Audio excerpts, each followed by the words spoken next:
This year, just the two of us, we're going to a New Year's Eve live concert in Hawaii. With your mom and you guys around, the kids won't get bored. I'll let them be your responsibility, so take care, okay? Standing at the entrance of my in-laws' house at the end of the year, my sister-in-law Julia was shining under her flashy sunglasses. Her expensive coat and huge suitcase, filled not with holiday luggage but with the unmistakable air of a vacation, made it clear she was ready for a getaway. Julia's two kids were rambunctious and full of energy. She often left them at her parents' house to enjoy her own trips, but it was too much for my elderly mother-in-law to handle alone. They were disobedient, rough with things. They didn't greet properly, nor did they apologize. Their rampages left the house in total chaos. Even now, they were running down the hall, making enough noise to disturb the neighbors. No matter how many times I said stop it, they wouldn't listen. In a panic, I asserted to Julia, "It's impossible. Look, we're going to my parents' house. I can't take care of them." But Julia looked down on me with cold eyes. Having graduated from a prestigious university and boasting an elite background, she seemed to consider someone like me as beneath her. Moreover, my husband and I don't have children. Every time Julia saw me, she would mockingly call me childless. Each time, it was like a dagger to my heart. Smirking, she left with her suitcase, leaving me with her kids. It's important to smile in front of the kids, you know? It might be hard for you though. Don't look down on them just because they're not your own, and be prepared to take care of them. My name is Sally. I'm a 34-year-old housewife. My husband Dan works for a trading company. We don't have children, but we live harmoniously, supporting each other.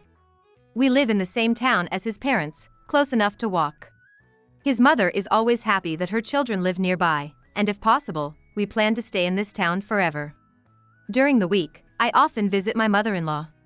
She's calm and kind, and we get along well, cooking and shopping together. Being from a rural area, I didn't have many chances to show filial piety. So, I cherished her like my own mother. My father-in-law passed away when Dan was young. Julia, my sister-in-law, would frequently visit her parents' house with her children, even after getting married.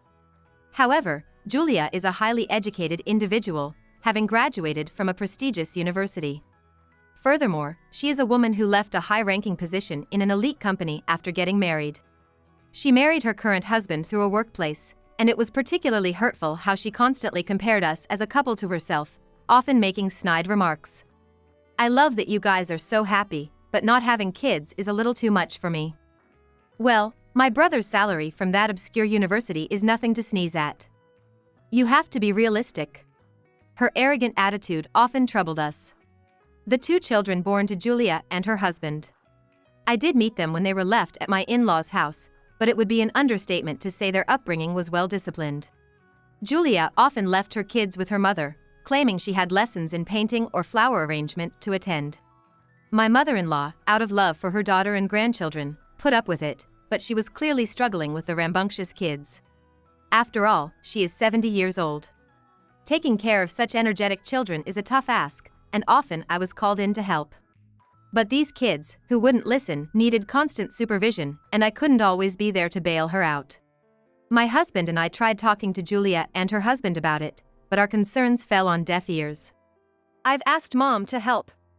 Sally, you're not involved, are you? You try to meddle with the kids and then make a fuss when it doesn't suit you. It just shows you're irresponsible. She'd retort haughtily, brushing us off. Her husband, easily swayed, would just tell us, "Don't worry about it." I had no choice but to free up my daytime schedule for my mother-in-law's sake. My mother-in-law is a social butterfly, often attending senior club events in town. There, at the end of the year, they budget for a trip for those who wish to go. She always looks forward to it, saving her pension to participate without fail. She's so excited, already buying guidebooks for the destination and checking out the sights. It'll be cold in the mountains, won't it?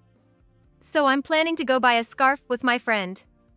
The preparation is part of the fun, she'd say, her eyes sparkling with youthful excitement. Hearing her happiness warmed my heart too. However, Julia was visibly upset when she found out about the trip. Apparently, she had made plans for the end of the year and wanted to leave her kids with her mother. But my mother-in-law's trip was already paid for. The family knows this is my annual highlight, so they'll understand, she said, trying to explain the situation to Julia, who was far from convinced. You know, I struggle every year when Mom's not around. I want to go out with just my husband too. She's the only reliable help I have, and she goes off making her own plans without considering ours. Maybe Sally and her husband wanted to come back home, didn't they? But I look forward to my trip every year. The sudden change is on your end, Julia, right? Even my mother-in-law protested, but Julia, prioritizing her own needs, ignored it completely. She didn't stop at complaining. She went as far as calling the senior club to cancel my mother-in-law's trip. Moreover, she demonstrated thorough malice by not even informing her mother-in-law about it. The cancellation fee request from the club was how my mother-in-law found out. Her much-anticipated trip ruined, she was deeply saddened. This was too much, so I called Julia out on her behavior, and my husband and I went to complain. Why did you cancel without permission? And you didn't even tell mother-in-law so she wouldn't notice. She's devastated. But Julia just scowled, no matter how we put it. She even had the audacity to retort, "It's about taking care of my grandkids, you know." There are plenty of grandmas who'd love to spend time with their grandkids. Mom's lucky to be with hers so much. A grandma who doesn't want to look after her grandkids is failing her duty. But, Julia, you're taking advantage of Mom. She's exhausted from taking care of your kids all the time. Didn't you know the trip was her yearly break? Julia's face turned bright red with anger. But then, glaring at us, she suddenly laughed as if she had one. You wouldn't understand, Sally, being poor and childless with too much time on your hands. You have no idea how hard it is for me, being a mother every day. Please don't butt in when you're just an outsider. Or are you saying you and your husband, with all your free time, will take care of the kids? If you can't, then just leave us alone. Julia always had a way of responding with 5 or 10 times the force of anything said to her. My husband, who grew up with her, knew this too well and realized that once she got like this, there was no reasoning with her. We were effectively pushed out. Eventually, as the end of the year approached, we visited my in-laws' house for holiday greetings. My mother-in-law seemed a bit sad about not being able to go on her trip, but she welcomed us warmly. Then, right on cue, Julia showed up with her kids, lugging a huge suitcase. She had a lot of stuff for just a New Year's stayover. And for some reason, she had sunglasses on her head. We were taken aback by her lavish attire, as if she was heading off on a luxurious vacation. She quickly ushered her kids into the house and declared at the entrance, without even taking off her shoes. This year, it's just me and my husband, going to a New Year's live concert in Hawaii. I guess you and Sally will be here anyway.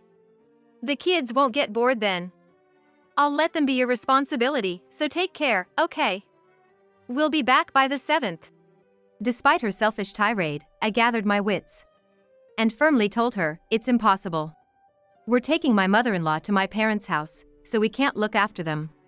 Oh, well then, why don't you take my kids with you? They're used to traveling, a little outing won't be a problem for them. Sparks flew between me and Julia. Her husband, looking uncomfortable, popped in, urging her, we have a plane to catch. The kids were already settling in the living room, making it hard to take them away now. And they probably didn't have tickets for anyone but themselves. After turning away Julia's family, there was a risk that they might just leave the children at the airport by themselves. Julia was smirking, probably thinking her plan had worked. Don't look so scary, Sally. Smiling is important in front of kids. It might be hard for you, being childless. Oh, and if they get hurt or sick, I'll be charging you for all the medical expenses. So be ready to take care of them. And with that, she left the house, see you. However, we too had plans to go back to our family home. We carefully explained to the kids what was going to happen. I always had a hard time getting them to listen to me, but surprisingly the kids listened to me and agree with me. Maybe they were inwardly fed up with their mother's behavior. So we left the kids and went on a small trip with my mother-in-law. It was a surprise for her, having her travel plans ruined. We showed her various tourist spots, from famous to serene, and she was thrilled. When the new year arrived and Julia and her husband returned, she bombarded us with frantic calls. What about my kids? She probably thought leaving them would force us to care for them. Arriving at her parents' house, Julia finally realized the gravity of the situation. I calmly explained to her. The kids weren't at their grandparents' house. They were at her husband's parents', the Kirk house. We had explained everything to Mr. and Mrs. Kirk in advance, including Julia's usual behavior and her canceling her mother's trip. The Kirks were furious. We thought you had a reliable place to leave the kids, and to learn they've been burdening others like this. I'm truly sorry for our son's lack of discipline, they said, and both parents willingly agreed to take care of their grandchildren. The Kirk family, the opposite of the reckless Julia and her husband, seemed to be a household where strict education was valued. My mother-in-law, who was well-bred and friendly with the Kirks, was so apologetic and grateful that it was almost embarrassing. Apparently, Julia and her husband hadn't been showing their faces at their own parents' house, leaving the Kirks concerned. After this incident, the Kirks promised to take a firmer stance with their son's family. Before taking my mother-in-law back to our family home, I had explained to the kids that they were going to visit Grandpa's house on Daddy's side. Although it was a new place, the kids seemed excited, perhaps seeing it as an adventure, and went off to the Kirks without much fuss. When Julia found out the kids were at my husband's parents' house, she was left standing in an empty in-laws' house, seething over the phone. You've really done something terrible. You're the worst, she snapped, before hanging up abruptly. She probably had no choice but to go to the Kirks. What happened next, I learned from Mr. and Mrs. Kirk later. Julia and her husband arrived at their house only to be denied entry beyond the front door. They were scolded by the parents and ended up apologizing profusely while kneeling at the entrance. They were reunited with their kids after a while, but were warned that the grandparents would be checking in frequently, worried about neglect. We're doing this for the kids, they declared. Julia always took pride in her elite educational background. But it was no match for the prestigious and influential Kirk family. Her arguments fell flat, and she seemed to shrink day by day. Her husband, unable to stand up to his strict parents, also started staying away from home. Gradually, Julia became unable to bear the scrutiny of the Kirk family. In defiance, she began to leave everything, from childcare to household chores, to her in-laws, saying, "My husband's parents will take care of it." She started spending nights out drinking, sometimes not returning home at all. The parents, though they waited patiently to scold her, often found her too drunk to reason with. Her husband, faced with parental disapproval, started avoiding the house, drifting from business hotels to internet cafes. The parents were furious over their irresponsible behavior as parents. One night, when Julia and her husband came back late, they found the house empty. The kids were gone. Calling the Kirks in a panic, they were simply told, "We're raising them now," before the call was abruptly ended. Rushing over, they found the parents unyielding. We can't let the kids live in a home where their parents hardly return. If you don't show real remorse, the kids might as well stay with us. Scolded harshly, Julia and her husband had no choice but to return to their empty home. In the end, as the Kirks insisted, the kids were taken in by them. Julia and her husband started making a fuss, crying, "Our kids have been taken away. We're trying so hard, but this is unfair," trying to gain sympathy from others. However, whenever someone tried to mediate or negotiate on their behalf, they would start making excuses like, "It's not good for the kids to change environments so often." Their lack of genuine effort to get their kids back was quickly noticed by those around them, and soon no one offered them any comfort. Despite this, they continued to play the victim, saying, "No one's helping us, we're such a pitiable couple," causing those around them to gradually become annoyed. The perception of Julia and her husband worsened. Aren't those two just dumping their kids on the grandparents and partying every night? Such rumors began to circulate in the neighborhood and at Julia's husband's workplace. Unable to bear being looked down upon by those she used to scorn, my prideful sister-in-law Julia suddenly blamed me, claiming, "This is all Sally's fault." When she came to my house, she was in a furious state, accusing me wildly. It's because of the misleading things you said to my husband's parents, Sally. You're deceiving them, aren't you?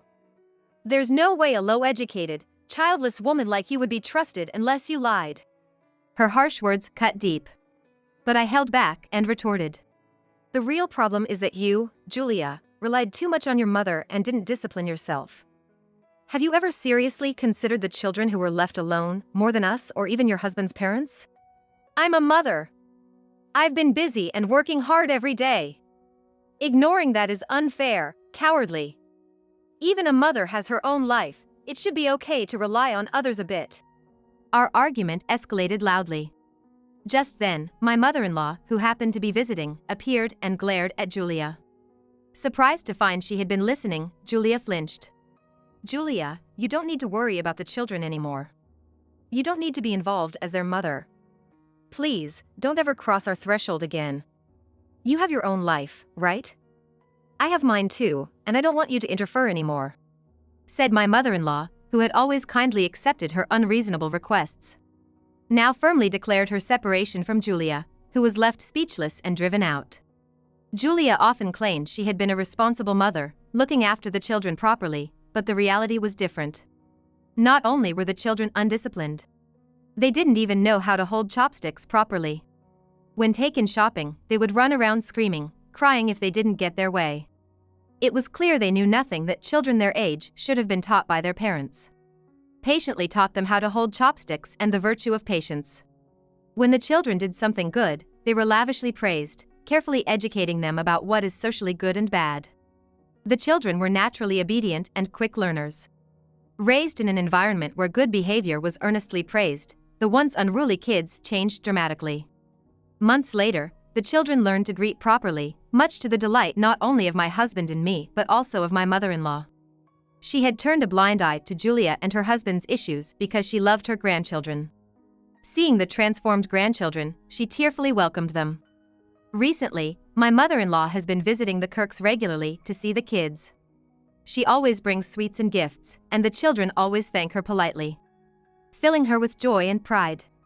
Julia and her husband, nearly estranged from both families, are still making a fuss about getting their children back. But the children, now equipped with common sense, reject the idea of returning to such a life, saying, "We don't want to go back to that kind of living, and we don't want to live with our parents." As adults, we've supported and consulted with a lawyer to ensure the children aren't harmed if Julia and her husband take any action. But the commotion about trying to get their kids back has spread throughout the neighborhood and to Julia's husband's workplace. It seems to have affected his work too, with clients stating they wanted to cease transactions if Julia's husband was in charge. His boss hastily removed him from his position, and his reputation plummeted. Overwhelmed by the situation, he resigned. Julia, who had no intention of working, reluctantly started a part-time job at a local supermarket. But she maintained her haughty attitude, saying, "I shouldn't be working for such a low hourly wage." She struggled to fit in and kept quitting. The couple is now financially struggling. They seem unable to make any rash decisions regarding their children. My husband and I, along with my mother-in-law and the Kirks, continue our peaceful interactions. In fact, we're secretly planning a surprise family trip with everyone, including my mother-in-law and the kids. While my mother-in-law is looking forward to the senior club trip she missed last year. So we're thinking she should enjoy that first, as my husband and I have discussed.